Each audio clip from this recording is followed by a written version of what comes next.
Habangni koksa tipishukti rengrem zoguni shimi joto Bidyajyoti rengnok toko English by reng phrangjak abro chejawai tangshalo bubagra khor aguni rengbo ono tangbetoni dagi phangbai malaika AIDS uni adongrok borongni koksul jemong asomsa clay hapang obahai yapri nahama bai belai tongkeshebo klaika reng strengnai rok aboni bagiro naikini khai rengrem sani shimi tomong English medium khai manke reng bedekni hamkraingnai hayake hasani reng bedek monago thangnai abono karibo rengnok hamkraini mungklai rengnokni reng sumel onithani rang naharmanti bo khorang kisaka AIDSO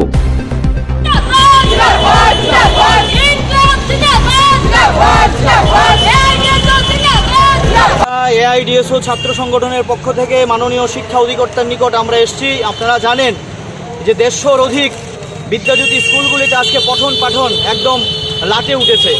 আমরা খবর পাচ্ছি যে ছাত্রছাত্রীরার মধ্যে একটা ভয় আতঙ্ক কাজ করছে। কি ব্যাপার আপনারা জানেন, সরকার আচমকা ঘোষণা দিয়েছে নবম শ্রেণী থেকে ইংরেজি মাধ্যমে পড়াশোনা করাতে হবে। এটা অত্যন্ত অবৈজ্ঞানিক এবং অপরিকল্পিত সিদ্ধান্ত এবং হঠাৎ করে এরকম নবম শ্রেণী থেকে ইংরেজি মাধ্যমে পড়াশোনা যদি করে তাহলে শিক্ষার উন্নতি হবে না।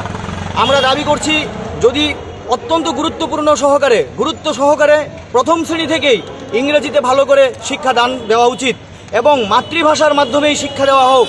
কারণ এই যে হঠাৎ করে হঠকারী সিদ্ধান্ত, এর দ্বারা বেশিরভাগ ছেলেমেয়েরা আজকে অশান্তিতে ভুগছে। তারা ফিল করছে যে তারা 9 থেকে কিভাবে ইংরেজিতে পড়াশোনা করবে।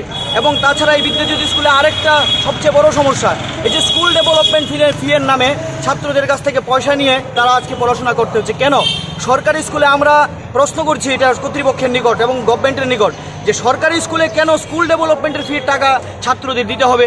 বহু ছাত্রছাত্রীরা আপনি শহরের বাইরে গ্রাম অঞ্চলের দিকে নর্থে সাউথে বহু স্কুলের ছাত্রছাত্রীরা এই বিদ্যাজ্যোতি স্কুলের ডেভেলপমেন্ট ফি জমা দিতে পারছে না, যার ফলে স্কুল থেকে তারা স্কুলের পাঠ্যসূচি অন্তর্ভুক্ত হতে পারছে না। তারা স্কুল থেকে বাধ্য হচ্ছে বেরিয়ে যেতে। এটা অত্যন্ত অগণতান্ত্রিক। সকলের জন্য শিক্ষা দরকার।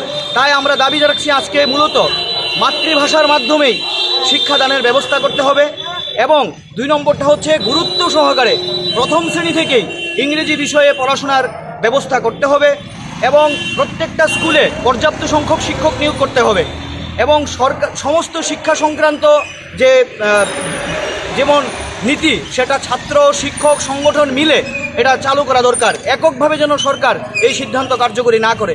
এই বিভিন্ন দাবিতে আমরা শিক্ষা অধিকর্তার নিকট এসেছি।